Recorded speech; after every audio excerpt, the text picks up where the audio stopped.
Hi hello ನಮಸ್ಕಾರ ರೀ, ನಾನು ನಿಮ್ಮ ಸಾಮ್ರಾಟ್. ಇವತ್ತು ನಾವು ಯಾವ ಊರಿಗೆ ಹೋಗ್ತಾ ಇದ್ದೀವಿ ಅಂದರೆ ಕಲಬುರಗಿ ಜಿಲ್ಲೆಯ ಆಳಂದ ತಾಲೂಕಿನ ಹಿರೋಳಿ ಅನ್ನೋ ಊರಿಗೆ ನಾವು ಹೋಗ್ತಾ ಇದ್ದೀವಿ. ಇವತ್ತು ನಾವು ನಮ್ಮ ಸ್ನೇಹಿತರ ಜೊತೆ ಹಿರೋಳಿಗೆ ಪಯಣ ಬೆಳೆಸಿದ್ವಿ.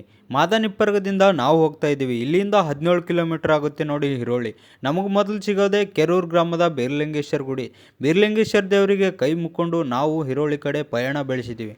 ಮಳೆ ಬಿದ್ದ ತಕ್ಷಣ ನಮ್ಮೂರುಗಳು ಒಂಥರ ಚಿಕ್ಕಮಂಗ್ಳೂರು ಥರ ಫೀಲ್ ಆಗುತ್ತೆ ನೋಡಿ. ಎಷ್ಟೇ ಬಿಸಿಲಿನ ನಾಡಂತ ಕರೆಸ್ಕೊಂಡ್ರೂ ಕೂಡ ಮಳೆ ಬಿದ್ದ ತಕ್ಷಣ ಈ ರೀತಿಯಲ್ಲಿ ವಾತಾವರಣ ಸೃಷ್ಟಿಯಾಗೋದು ಒಂದು ರೀತಿಯಲ್ಲಿ ಅದ್ಭುತನೇ.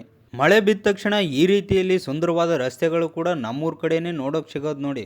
ಈ ರೀತಿಯಲ್ಲಿ ರಸ್ತೆಗಳು ನೋಡ್ತಾ ಹೋದರೆ ನಮ್ಮ ಉತ್ತರ ಕರ್ನಾಟಕ ಯಾವ ರೀತಿಯಲ್ಲಿ ಅಭಿವೃದ್ಧಿ ಆಗ್ತಾ ಇದೆ ಅಂತ ಗೊತ್ತೇ ಆಗುತ್ತೆ ನೋಡಿ. ನಿಜ ಹೇಳ್ಬೇಕಂದ್ರೆ ರಸ್ತೆಗಳು ರಸ್ತೆಗಳಾಗೇ ಉಳಿದಿಲ್ಲ, ನೀರು ತುಂಬೋ ಗುಂಡಿಗಳಾಗಿ ಬದಲಾವಣೆಯಾಗಿವೆ. ಅಂತೂ ಇಂತೂ ಜನಗಳ ಕಷ್ಟ ತಿಳ್ಕೊಂಡು ಹೊಸ ರಸ್ತೆ ಮಾಡ್ತಾವ್ರೆ ನೋಡಿ. ಈ ಊರು ನೋಡಿ ಕಾಮನಹಳ್ಳಿ ಅಂತ. ಈ ಊರ ಮೇಲಿಂದಲೇ ನಾವು ಹಿರೋಳಿಗೆ ಹೋಗಬೇಕಾಗಿರೋದು. ನಮ್ಮೂರ ಕಡೆ ಈ ಟೈಮಲ್ಲಿ ಬೆಳಗ್ಗೆ 8:30 9 ಗಂಟೆ ಆದರೆ ಸಾಕು, ಊರಲ್ಲಿ ಜನ ಸಿಗೋದೇ ಡೌಟು. ಯಾಕಪ್ಪ ಅಂದರೆ ಹೊಲದಲ್ಲಿ ಕೆಲಸಗಳು ಈ ಟೈಮಲ್ಲಿ ಜಾಸ್ತಿನೇ ಇರ್ತವೆ. ಈ ಟೈಮ್ನಲ್ಲಿ ರೈತರು ಹೊಲದಲ್ಲಿ ಅತಿ ಹೆಚ್ಚು ಬೆಳೆದೇ ಉದ್ದು ಹೆಸರು ನೋಡಿ.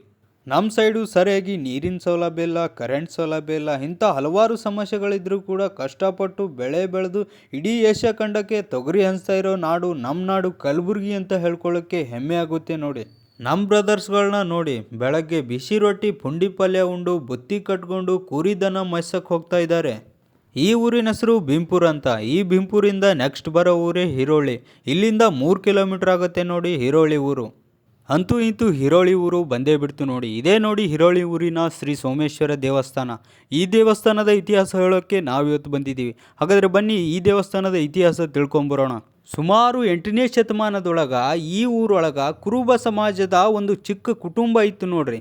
ಆ ಕುಟುಂಬದೊಳಗೆ ವಯಸ್ಸಾದ ತಂದೆ ತಾಯಿ ಮತ್ತು ಅವರಿಗೊಬ್ಬ ಮಗ, ಆ ಮಗನ ಹೆಂಡತಿ, 4 ಜನ ಇರೋ ಚಿಕ್ಕ ಕುಟುಂಬ ಇತ್ತು ನೋಡ್ರಿ. ವಯಸ್ಸಾದ ತಂದೆ ತಾಯಿಯ ಮಗ ದಿನಾಲು ಕುರಿ ಕಾಯಕ್ಕೆ ಹೋಗ್ತಿದ್ದು ನೋಡ್ರಿ. ದಿನಾಲು ಮುಂಜಾತೆದ್ದು ಕುರಿ ಕಾಯ್ಲಿಕ್ಕೆ ಹೋಗೋದು, ಸಂಜೆ ಕಡೆ ಮತ್ತು ಕುರಿಗಳು ತೊಗೊಂಡು ಮನೆಗೆ ಬರೋದು, ಇದೇ ದಿನಾಲು ಅವ್ನ ಕೆಲಸ ಆಗಿತ್ತು ನೋಡ್ರಿ. ಹಿಂಗೆ ಒಂದಿನ ಮುಂಜಾತೆದ್ದು ಊಟ ಮಾಡಿ ದೌಡ ಕುರಿ ಕಾಯ್ಸಕ್ಕೆ ಹೋಗ್ತಾನ್ರಿ. ಅವಾಗ ಅವ್ನ ಹೆಂಡತಿ ಕುರಿ ಕುಂಡ್ರೋ ಜಾಗದೊಳಗೆ ಕಸ ಹುಡುಗಿ ಕಸ ಚೆಲ್ಲಕ್ಕೆ ಹೋಗ್ತಾಳ್ರಿ.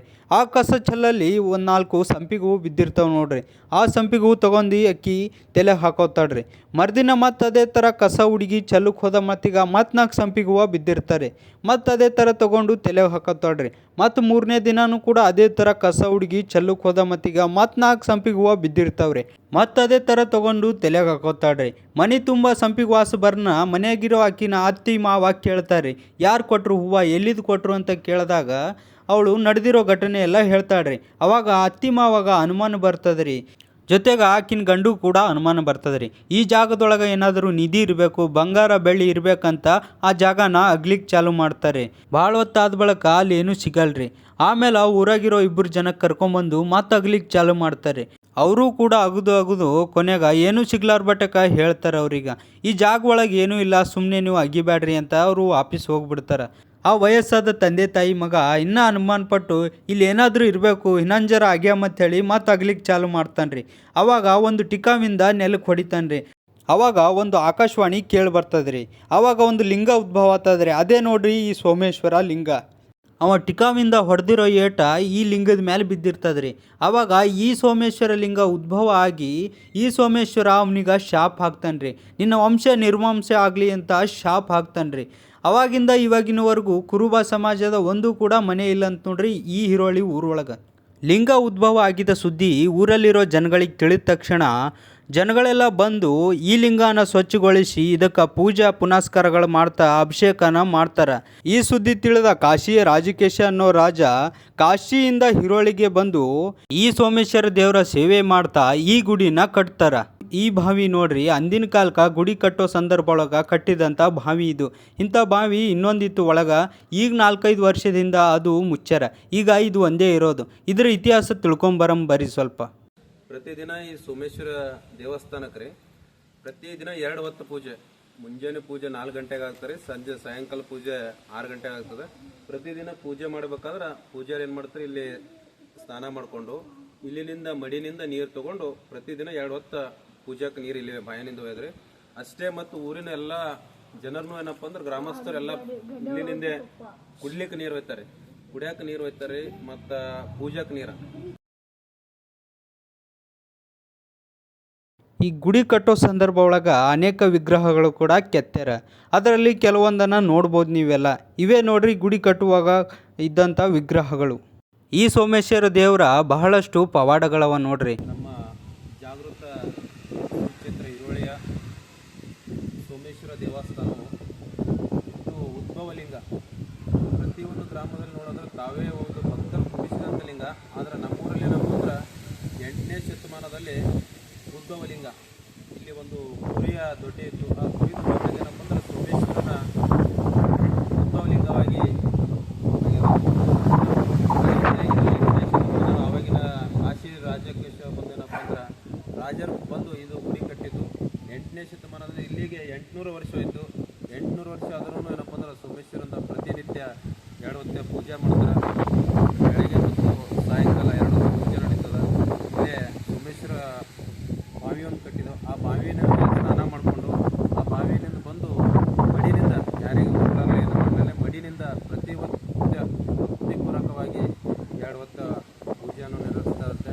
ಅದೇ ರೀತಿ ಏನಪ್ಪ ಅಂದ್ರೆ ನಾವು ಎಲ್ಲ ಹಿರೋಳಿಯ ಭಕ್ತರು ಈ ಮಳೆಗಾಲದಲ್ಲಿ ಬರುವಂಥ ಉತ್ರಿ ಮಳೆಯಲ್ಲಿ ಏನಪ್ಪ ಅಂದ್ರೆ ಶ್ರಾವಣಕ್ಕೆ ಪ್ರಾರಂಭವಾದಂಥ ಭಜನೆ ಕಾರ್ಯಕ್ರಮ ಪ್ರತಿವತ್ಯ ಬೆಳಗ್ಗೆ ಮತ್ತು ಸಾಯಂಕಾಲ 2 ಹೊತ್ತು ಎಲ್ಲ ಭಕ್ತರು ಹಿರೋಳಿಯ ಎಲ್ಲ ಭಕ್ತರು ಬಂದು 2 ಹೊತ್ತ ಶ್ರಾವಣದಲ್ಲಿ ಭಜನೆ ಮಾಡಿ ನಂತರ ಉತ್ರಿ ಮಳೆಯಲ್ಲಿ ಬರುವಂಥ ನಡುವಿನ ಉತ್ರಿ ಮಳೆಗೆ ಸೋಮವಾರ ದಿನ ಎಂದು 7 ದಿನ ಸಪ್ತ ಇಲ್ಲೇ ಸೋಮೇಶ್ವರ ಬಾವಿಯಲ್ಲಿ ಎಲ್ಲ ಊರಿನಲ್ಲಿರುವಂಥ ಎಲ್ಲ ಯುವಕರು ಮತ್ತು ಎಲ್ಲ ಗುಡಿಯ ದೇವಸ್ಥಾನದ ಸಂಘದವರಿಂದ ಪ್ರತಿ ಒಂದೊಂದು ದಿನ ಒಂದೊಂದು ಸಂಘದ ವತಿಯಿಂದ ಸಪ್ತ ಕಾರ್ಯಕ್ರಮ 7 ದಿನ ಸಪ್ತ ಇಲ್ಲೇ ಬಾವಿಯಲ್ಲಿ ಸ್ನಾನ ಮಾಡಿಕೊಂಡು ಹಗಲು ರಾತ್ರಿ 24 ಗಂಟೆ ಸಪ್ತ ಓಂ ನಮಃ ಶಿವಾಯ ಎಲ್ಲ ಸಂಘದವರು ಸೋಮೇಶ್ವರ ಭಜನಾ ಸಂಘದವರು, ಮಲ್ಲಿಕಾರ್ಜುನ ಭಜನಾ ಸಂಘದವರು, ರಾಮಲಿಂಗ ಚೌಡೇಶ್ವರ ಭಜನಾ ಸಂಘದವರು, ಲಕ್ಷ್ಮೀ ದೇವಿ ಭಜನಾ ಸಂಘದವರು, ಹನುಮಾನ್ ಭಜನಾ ಸಂಘದವರು, ಬಾಲ್ಯ ಹನುಮಾನ ಭಜನಾ ಸಂಘದವರು, ಬನಶಂಕರಿ ಭಜನಾ ಸಂಘದವರು, ಅಂಬಾಭವಾನಿ ಭಜನಾ ಸಂಘದವರು, ಕರಿಬಸವೇಶ್ವರ ಭಜನಾ ಸಂಘದವರು, ದಾನಮ್ಮ ದೇವಿ ಭಜನಾ ಸಂಘದವರು ಹಾಗೂ ಎಲ್ಲ ಹಿರೋಳಿ ಎಲ್ಲ ಯುವಕರು 7 ದಿನ ಸಪ್ತ ಮಾಡಿ 8ನೇ ದಿನಕ್ಕೆ ಏನಪ್ಪ ಅಂದ್ರೆ ಸೋಮವಾರ ಸೋಮೇಶ್ವರ ಪಲ್ಲಕ್ಕಿಯ ಊರಲ್ಲಿ ಮೆರವಣಿಗೆ ಮಾಡ್ಕೊಂತ 101 ಡೊಳ್ಳುಗಳನ್ನು ಅದರ ಜೊತೆಗೆ ಎಲ್ಲ ಲೇಜಿಮು ಮಕ್ಕಳ ಕೋಲಾಟ ಡ್ಯಾನ್ಸ್ ಜೊತೆಗೆ 7 ದಿನದ ಕಾರ್ಯಕ್ರಮವನ್ನು ಪಾಲಿಕೆ ಮಾಡೋದ್ರ ಮೂಲಕ ಮುಗಿಸಲಾಗ್ತದೆ. ಅದೇ ರೀತಿ ಏನಪ್ಪ ಅಂದ್ರೆ ನಮ್ಮ ಊರಲ್ಲಿ ಪ್ರತಿ ವರ್ಷಕ್ಕೆ ಶಿವರಾತ್ರಿ ಶಿವಯೋಗಿ ಜಾತ್ರೆ ಪ್ರಾರಂಭವಾಗಿ ಶಿವರಾತ್ರಿ ಶಿವಯೋಗಿ ಊರಿನಲ್ಲಿರುವಂಥ ಎಲ್ಲರೂ ಉಪವಾಸವನ್ನು ಮಾಡಿ ರಾತ್ರಿ ಜಾಗರಣೆ ಶಿವರಾತ್ರಿಯ ದಿನದ ಜಾಗರಣೆ ಮಾಡಿ ಪುರಾಣ ಪ್ರವಚನ ಕಾರ್ಯಕ್ರಮಗಳು ಮಾಡ್ತದೆ. ನೆಕ್ಸ್ಟ್ ಅಮಾವಾಸ್ಯೆ ದಿನ ಶಿವರಾತ್ರಿ ಅಮಾವಾಸ್ಯೆಗೆ ಆ ದಿನ ಏನಪ್ಪ ಅಂದ್ರೆ ಊರಲ್ಲಿ ಎಲ್ಲ ಹುಟ್ಟಿದಂಥ ಚಿಕ್ಕ ಚಿಕ್ಕ ಮಕ್ಕಳಿಗೆ ಏನಪ್ಪ ಅಂದ್ರೆ ಗುಡಿಯ ಮೇಲಿನ ಬೀಟುವ ಒಂದು ಸಂಪ್ರದಾಯ ಪದ್ಧತಿ ಅಮಾವಾಸ್ಯೆ ದಿನ ನಡೀತದೆ. ಅದೇ ರೀತಿಯಾಗಿ ಏನಪ್ಪ ಅಂದ್ರೆ ಮತ್ತು 4 ದಿನ ಊರಲ್ಲಿ ಉಚ್ಚೈ ಸಣ್ಣ ಉಚ್ಚೈ ಇರುತ್ತದೆ. ಉಚ್ಚೈ ಮೆರವಣಿಗೆ 4 ದಿನ ಮಾಡ್ತಾರೆ. ನಂತರ ಏನಪ್ಪ ಅಂದ್ರೆ 5ನೇ ದಿನಕ್ಕೆ ಸೋಮೇಶ್ವರ ದೊಡ್ಡ ರಥೋತ್ಸವ ಕಾರ್ಯಕ್ರಮ ಎಲ್ಲ ಊರಿನ ಭಕ್ತರು ಹಾಗೂ ಪರಸ್ಥಳದಿಂದ ಕರ್ನಾಟಕ, ಮಹಾರಾಷ್ಟ್ರದ, ಆಂಧ್ರದಿಂದ ಎಲ್ಲ ಬೆಂಗಳೂರು, ಮುಂಬೈ ಹಿಡಿದು ಇಲ್ಲಿ ಭಕ್ತರು ಎಲ್ಲರೂ ಬಂದು ಏನಪ್ಪ ಅಂದ್ರೆ ಈ ಜಾತ್ರಾ ಕಾರ್ಯಕ್ರಮದಲ್ಲಿ ಭಾಗಿಯಾಗಿ ಶಿವರಾತ್ರಿ ಜಾತ್ರೆ ಮುಗಿತು ಮತ್ತು ಕುಸ್ತಿ ನಾಟಕ ಎಲ್ಲ ಕಾರ್ಯಕ್ರಮಗಳು ಶಿವರಾತ್ರಿ ಜಾತ್ರೆಗೆ ಈ ಸೋಮೇಶ್ವರ ಕಾರ್ಯಕ್ರಮವನ್ನು ಮಾಡ್ತಾರೆ. ಇವರು ಶ್ರೀಶೈಲ್ ಮಾಳಿ ಅಂತ. ಈ ಗುಡಿಯ ಇತಿಹಾಸನ ನಮಗೆ ಪರಿಪೂರ್ಣವಾಗಿ ತಿಳಿಸ್ಕೊಟ್ಟಿದ್ದು ಇವರೇ ನೋಡಿ. ಈ ಥರ ನಿಮ್ಮೂರಿನ ದೇವಸ್ಥಾನಗಳ ಇತಿಹಾಸನ ನಮ್ಮ ವಿಡಿಯೋಗಳ ಮೂಲಕ ತಿಳಿಸ್ಬೇಕಂದ್ರೆ ಕಮೆಂಟ್ ಬಾಕ್ಸಲ್ಲಿ ನಿಮ್ಮೂರ ಹೆಸರನ್ನ ಕಮೆಂಟ್ ಮಾಡಿ. ಯಾರ ಕಮೆಂಟಿಗೆ ಜಾಸ್ತಿ ಲೈಕ್ ಬಂದಿರುತ್ತೋ ಆ ಊರಿಗೆ ಬಂದು ಆ ದೇವಸ್ಥಾನಗಳ ಇತಿಹಾಸನ ನಮ್ಮ ವಿಡಿಯೋಗಳ ಮೂಲಕ ಜನಗಳಿಗೆ ತಲುಪಿಸ್ತೀವಿ. ಇನ್ನೂ ಯಾರ್ಯಾರು ನಮ್ಮ ಚಾನಲ್ನ ಸಬ್ಸ್ಕ್ರೈಬ್ ಮಾಡಿಲ್ಲ ಸಬ್ಸ್ಕ್ರೈಬ್ ಮಾಡಿ, ಲೈಕ್ ಮಾಡಿ, ಶೇರ್ ಮಾಡಿ, ಹೀಗೆ ಸಪೋರ್ಟ್ ಮಾಡ್ತಾಯಿರಿ.